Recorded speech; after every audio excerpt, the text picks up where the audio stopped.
Dr. Don Baham, a community access television producer and the host of an ongoing weekly cable television series, Conversations with Dr. Don. I'm also a retired clinical psychologist and a certified Creole, born and raised in New Orleans, Louisiana.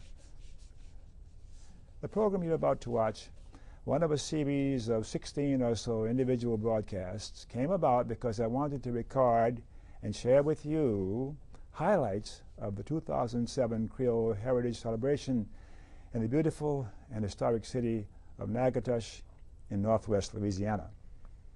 I wanted to do this because I'd heard good things about this organization of Creoles from a number of sources. An organization that tracks the Creole diaspora?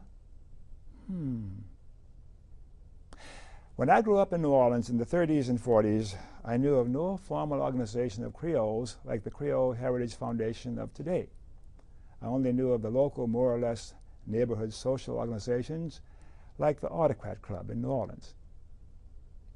Well, like so many young Creoles in the 40s, returning from military service to other parts of the country, I lost touch to a large degree with the New Orleans Creole-style community. Now, the city of Los Angeles Creole community in the 50s through the 70s provided a modicum of Creole community, but nothing like the Creole community in New Orleans in the 30s and 40s. And then moving out of Los Angeles proper into the larger Los Angeles area suburban community further isolated me from my cultural upbringing, and not to mention moving to Oregon 13 years ago. Ever find yourself in a place where you see someone that has a look or a flavor about them that suggests that they might be a Creole or a whatever, only to discover that it is more how they look physically that caused your misperception? Now, of course, I love where I live now in the rainy Pacific Northwest, but if there are any Creoles up here, I haven't seen any.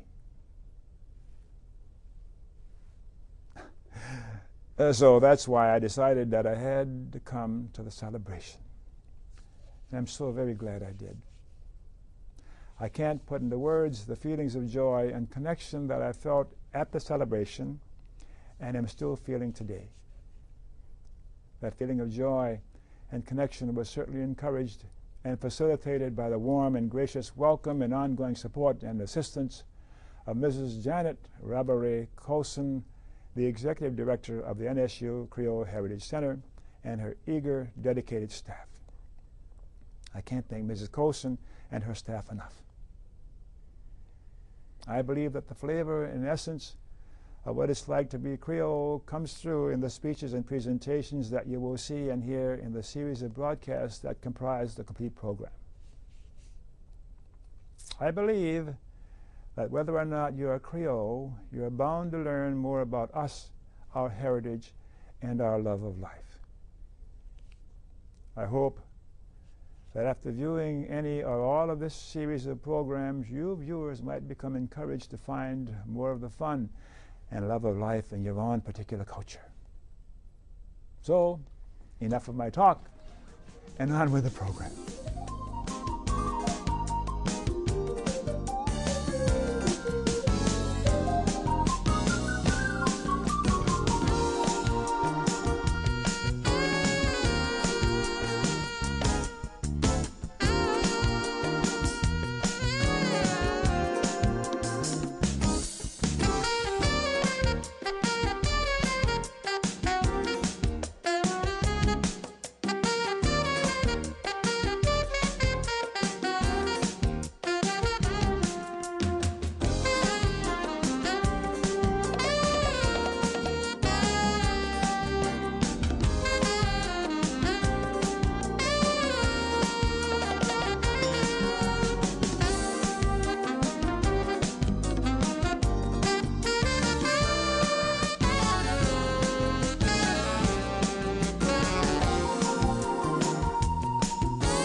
What is the connection between the Caddo Nation of Oklahoma and the Creole community?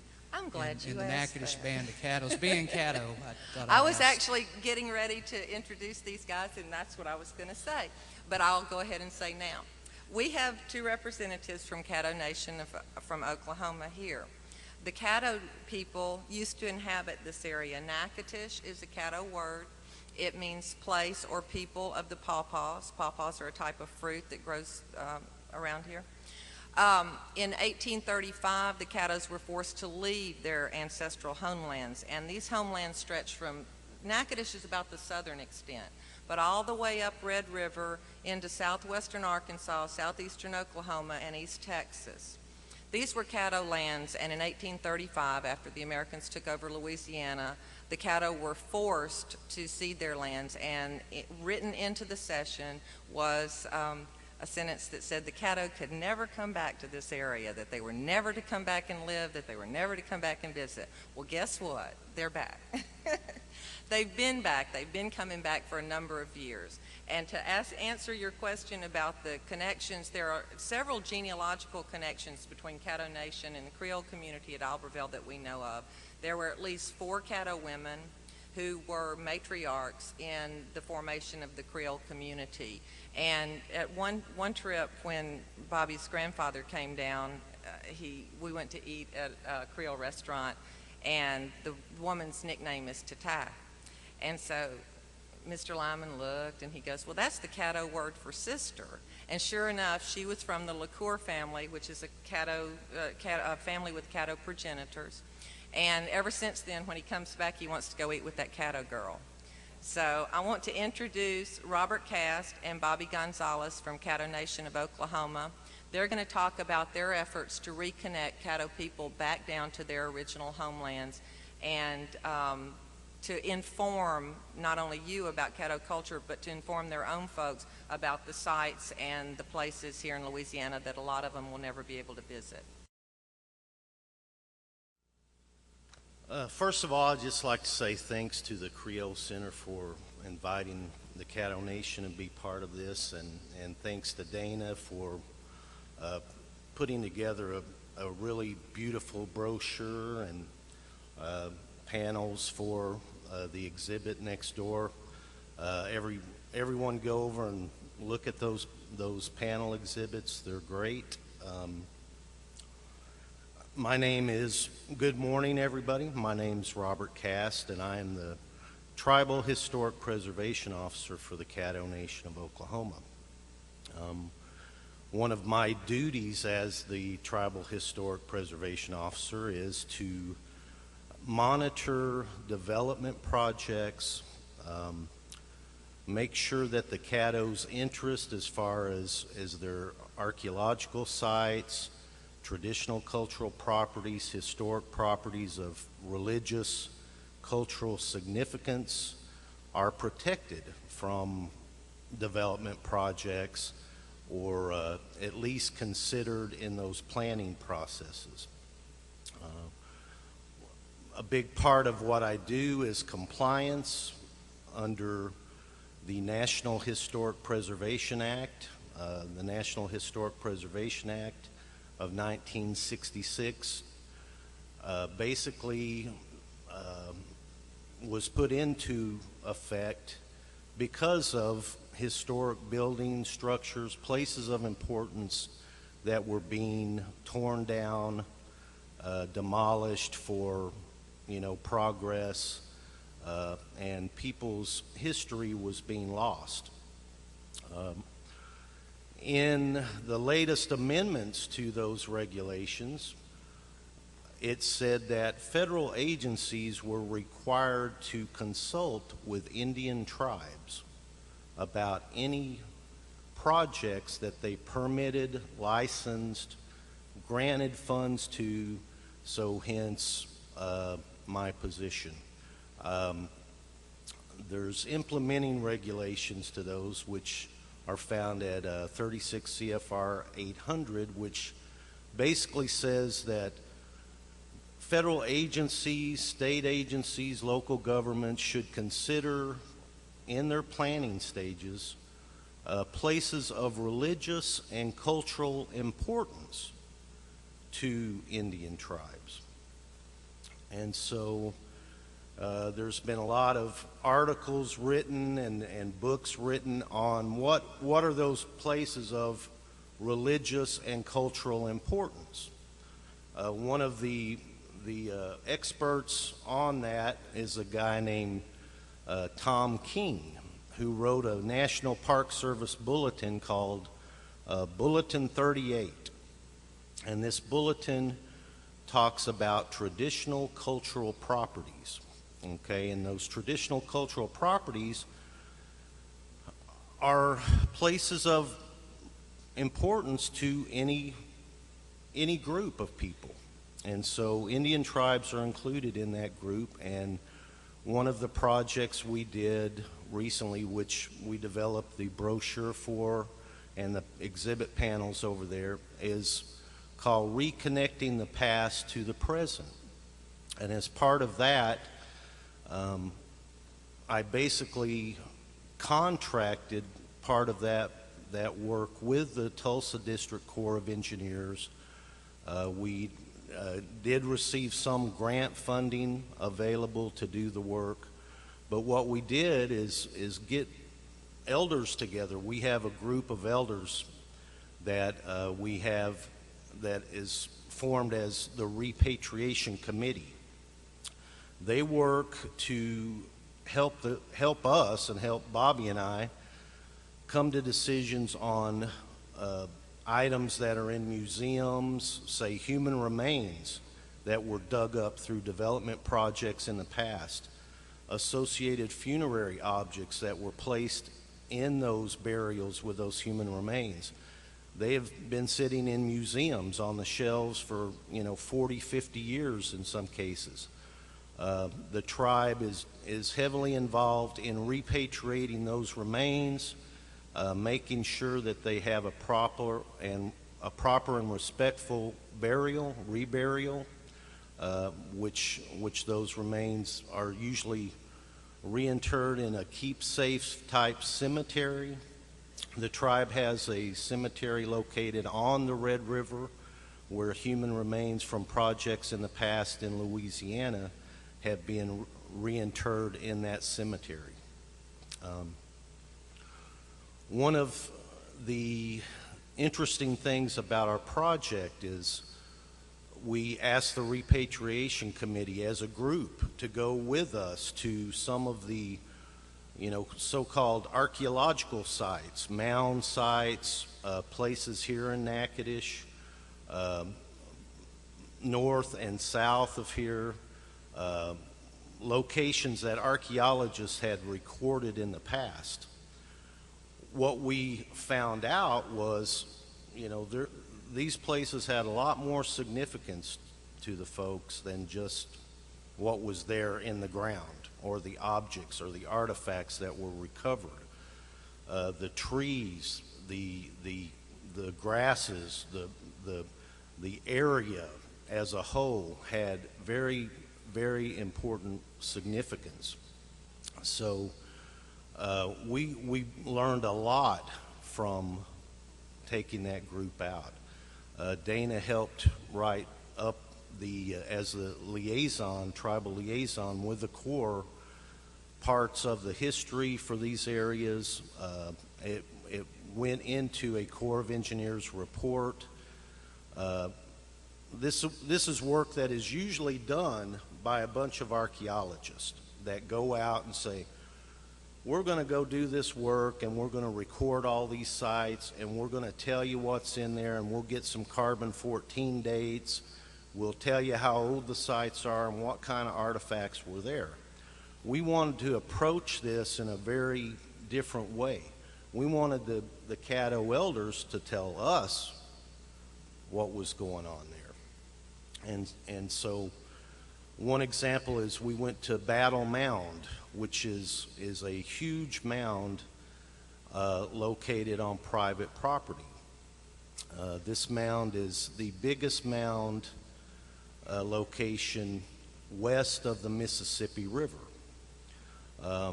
It's probably a good football field to 2 football fields long, very tall mound. It's been the subject of Caddo stories, historical oral traditions talk about this mound. We go out there, and we had just seen a program at the up in Shreveport. We had been part of the symposium up there for the Freeman and Custis expedition, a celebration of the Freeman and Custis expedition, and presented a paper there. Well, one of the interesting things I noted during the presentations was one of the botanists there said that they had done a survey of the Red River area and the basin in and around this area, and had never recorded any red cedar anywhere in this area. There were no cedar trees. And which was interesting to us, because when we went out to Battle Mound and looked at the site, one of the first things one of the Caddo people said was, "There's a Na," which meant that's a person. And it was a cedar tree, one single cedar tree growing up out of the mound. Okay, so they looked at it from a totally different viewpoint than what we considered. You know, we talk about the Caddo world and how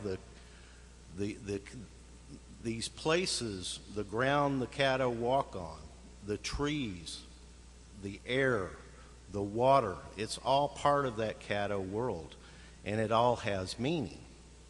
So I was just very grateful to be a part of that project and to see it come to fruition, these panels being done and the brochures that were produced because of that project. Every time we come down here, I mean, you hear from the Caddo people over and over, which you're going to be hearing from Bobby here in just a minute, is that they always feel like they're coming back home. You know, this is part of their home. As Dana said, in 1835, the Caddo ceded, you know, close to 1 million acres of land to the U.S. government. Interesting enough, you know, as early as 1806, Freeman and Custis was commissioned by Thomas Jefferson to go up the river and look at the area there, and to look for entry, you know, a passageway on the river. You know, and so in 1806, guess who they used for guides on the Freeman and Custis expedition? Caddo folks. Okay, and from what I know, these Caddo folks were from Natchitoches, somewhere around this area. Okay, yet when they get up north of here and up on the Red River, they start pointing out sites and saying, our tribal council used to meet up on this hill over here.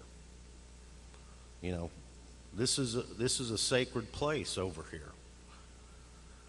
So it's not the other way around. The expedition wasn't pointing out what was important to them. The Caddo people were pointing out what was important to them.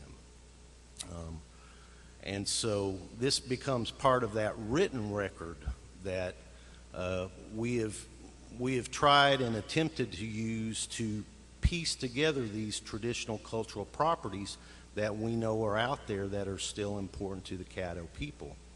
And you see over and over where these, you know, the elders will say, you know, I've been to a few of these sites, but I never knew there was so many of them out there. Or, you know, this was the greatest thing we could do. We actually went out and visited these mound areas, these sites, these locations where, you know, we had a connection there.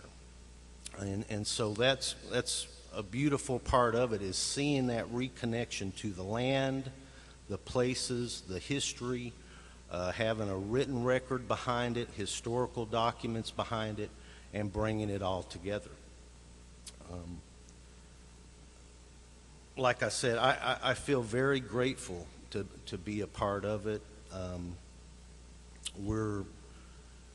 Coming up in 2008, we will be having the 50th annual Caddo Conference here in Natchitoches. And Bobby and I next week will be going to the Smithsonian to bring back human remains that were excavated in 1935 from the Natchitoches National Fish Hatchery site. Those remains, the objects that were there with them, are going to be reinterred in a cemetery location that's going to be protected by federal law. It seems that every project we become involved with, we don't see the outcome till years later, and they start coming full circle. I'm always told, Bobby's always telling me, and I'm always telling him, you need to think like a white man. That's what I tell Bobby. And Bobby says, no, you need to think like an Indian. And he said, Indians don't think linearly. We think in circles. We think of the seasons, and I'm too focused on, there's got to be a beginning, middle, and end, and it would, what's the quickest way of getting there? But I've learned patience through these years, and to see these projects come about and come to fruition like this has been very great. Thank you very much. Any questions?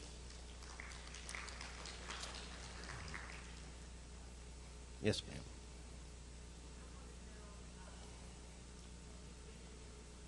At all from the casinos? The Caddo is not a casino tribe. There are plans for a casino in Oklahoma. As you know, there are actually 96 casinos just in Oklahoma.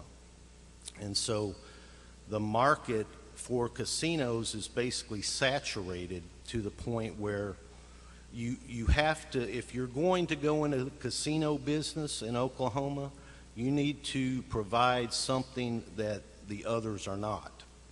Whether it's entertainment venues or the world's largest buffet or something.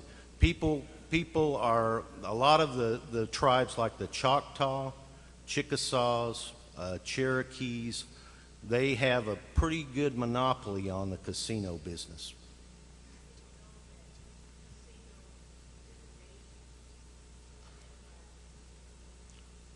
Yes.